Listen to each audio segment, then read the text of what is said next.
Leviticus chapter 14 Cleansing from defiling skin diseases. The Lord said to Moses, "These are the regulations for any diseased person at the time of their ceremonial cleansing. When they are brought to the priest is to go outside the camp and examine them. If they have been healed of their defiling skin disease, the priest shall order that 2 live clean birds and some cedar wood, scarlet yarn and hyssop be brought for the person to be cleansed. Then the priest shall order that one of the birds be killed over fresh water in a clay pot. He is then to take the live bird and dip it, together with the cedar wood, the scarlet yarn and the hyssop, into the blood of the bird that was killed over the fresh water. 7 times he shall sprinkle the one to be cleansed of the defiling disease, and then pronounce them clean. After, the person to be cleansed must wash their clothes, shave off all their hair and bathe with water. Then they will be ceremonially clean. After this they may come into the camp, but they must stay outside their tent for 7 days. On the 7th day they must shave off all their hair. They must shave their head, their beard, their eyebrows and the rest of their hair. They must wash their clothes and bathe themselves with water, and they will be clean. On the 8th day they must bring 2 male lambs and 1 ewe lamb a year old, each without defect, along with 3/10 of an ephah of the finest flour mixed with olive oil for a grain offering, and 1 log of oil. The priest who pronounces them clean shall present both the one to be cleansed and their offerings before the Lord at the entrance to the tent of meeting. Then the priest is to take one of the male lambs and offer it as a guilt offering, along with the log of oil. He shall wave them before the Lord as a wave offering. He is to slaughter the lamb in the sanctuary area where the sin offering and the burnt offering are slaughtered. Like the sin offering, the guilt offering belongs to the priest. It is most holy. The priest is to take some of the blood of the guilt offering and put it on the lobe of the right ear of the one to be cleansed, on the thumb of their right hand and on the big toe of their right foot. The priest shall then take some of the log of oil, pour it in the palm of his own left hand, dip his right forefinger into the oil in his palm, and with his finger sprinkle some of it before the Lord 7 times. The priest is to put some of the oil remaining in his palm on the lobe of the right ear of the one to be cleansed, on the thumb of their right hand and on the big toe of their right foot, on top of the blood of the guilt offering. The rest of the oil in his palm the priest shall put on the head of the one to be cleansed and make atonement for them before the Lord. Then the priest is to sacrifice the sin offering and make atonement for the one to be cleansed from their uncleanness. After that, the priest shall slaughter the burnt offering and offer it on the altar, together with the grain offering, and make atonement for them, and they will be clean. If, however, they are poor and cannot afford these, they must take 1 male lamb as a guilt offering to be waved to make atonement for them, together with 1/10 of an ephah of the finest flour mixed with olive oil for a grain offering, a log of oil, and 2 doves or 2 young pigeons, such as they can afford, one for a sin offering and the other for a burnt offering. On the 8th day they must bring them for their cleansing to the priest at the entrance to the tent of meeting, before the Lord. The priest is to take the lamb for the guilt offering, together with the log of oil, and wave them before the Lord as a wave offering. He shall slaughter the lamb for the guilt offering and take some of its blood and put it on the lobe of the right ear of the one to be cleansed, on the thumb of their right hand and on the big toe of their right foot. The priest is to pour some of the oil into the palm of his own left hand, and with his right forefinger sprinkle some of the oil from his palm 7 times before the Lord. Some of the oil in his palm he is to put on the same places he put the blood of the guilt offering, on the lobe of the right ear of the one to be cleansed, on the thumb of their right hand and on the big toe of their right foot. The rest of the oil in his palm the priest shall put on the head of the one to be cleansed, to make atonement for them before the Lord. Then he shall sacrifice the doves or the young pigeons, such as the person can afford, one as a sin offering and the other as a burnt offering, together with the grain offering.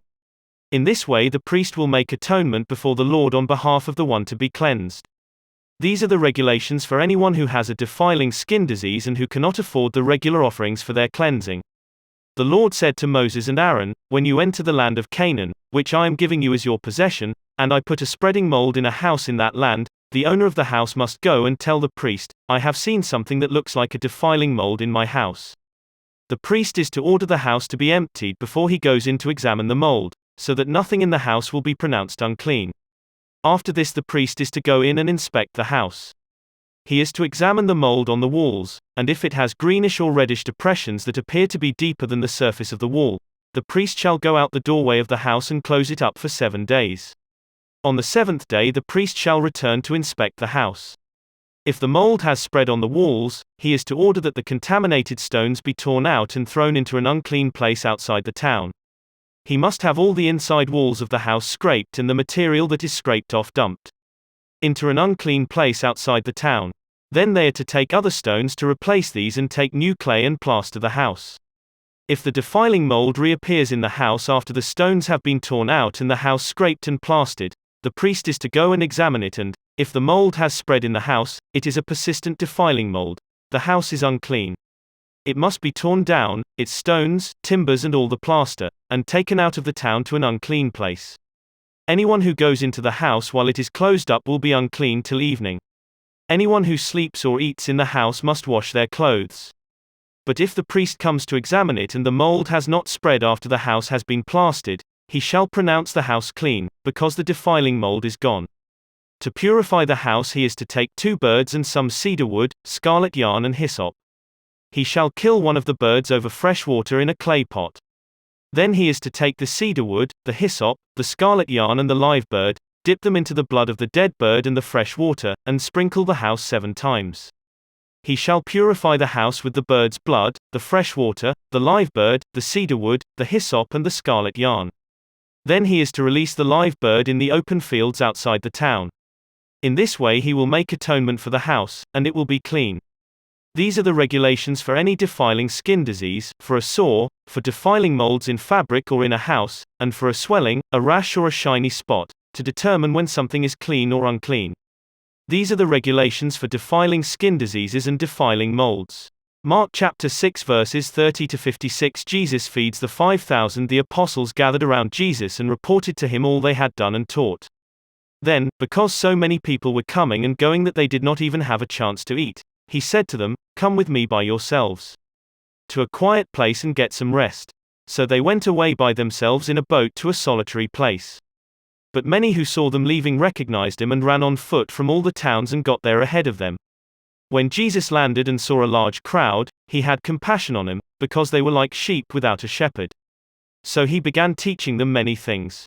By this time it was late in the day, so his disciples came to him. "This is a remote place," they said, "and it's already very late. Send the people away so that they can go to the surrounding countryside and villages and buy themselves something to eat." But he answered, "You give them something to eat." They said to him, "That would take more than half a year's wages. Are we to go and spend that much on bread and give it to them to eat?" "How many loaves do you have?" he asked. "Go and see." When they found out, they said, 5, and 2 fish. Then Jesus directed him to have all the people sit down in groups on the green grass. So they sat down in groups of hundreds and 50s. Taking the 5 loaves and the 2 fish and looking up to heaven, he gave thanks and broke the loaves. Then he gave them to his disciples to distribute to the people. He also divided the 2 fish among them all. They all ate and were satisfied, and fish. The number of the men who had eaten was 5,000. Jesus walks on the water. Immediately Jesus made his disciples get into the boat and go on ahead of him to Bethsaida, while he dismissed the crowd. After leaving him, he went up on a mountainside to pray.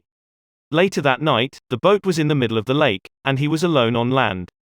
He saw the disciples straining at the oars, because the wind was against them. Shortly before dawn he went out to them, walking on the lake. He was about to pass by them, but when they saw him walking on the lake, they thought he was a ghost. They cried out, because they all saw him and were terrified. Immediately he spoke to them and said, "Take courage, it is I, don't be afraid." Then he climbed into the boat with them, and the wind died down. They were completely amazed, for they had not understood about the loaves. Their hearts were hardened. When they had crossed over, they landed at Gennesaret and anchored there. As soon as they got out of the boat, people recognized Jesus. They ran throughout that whole region and carried the sick on mats to wherever they heard he was. And wherever he went, into villages, towns or countryside, they placed the sick in the marketplaces. They begged him to let them touch even the edge of his cloak, and all who touched it were healed. Psalm chapter 40 verses 1 to 10. I waited patiently for the Lord. He turned to me and heard my cry. He lifted me out of the slimy pit, out of the mud and mire. He set my feet on a rock and gave me a firm place to stand. He put a new song in my mouth, a hymn of praise to our God. Many will see and fear the Lord and put their trust in him. Blessed is the one who trusts in the Lord, who does not look to the proud, to those who turn aside to false gods. Many, Lord my God, are the wonders you have done, the things you planned for us. None can compare with you. Were I to speak and tell of your deeds, they would be too many to declare. Sacrifice and offering you did not desire, but my ears you have opened. Burnt offerings and sin offerings you did not require. Then I said, Here I am, I have come, it is written about me in the scroll. I desire to do your will, my God, your law is within my heart. I proclaim your saving acts in the great assembly. I do not seal my lips, Lord, as you know. I do not hide your righteousness in my heart. I speak of your faithfulness and your saving help. I do not conceal your love and your faithfulness from the great assembly. Proverbs chapter 10 verses 11 to 12. The mouth of the righteous is a fountain of life, but the mouth of the wicked conceals violence. Hatred stirs up conflict, but love covers over all wrongs.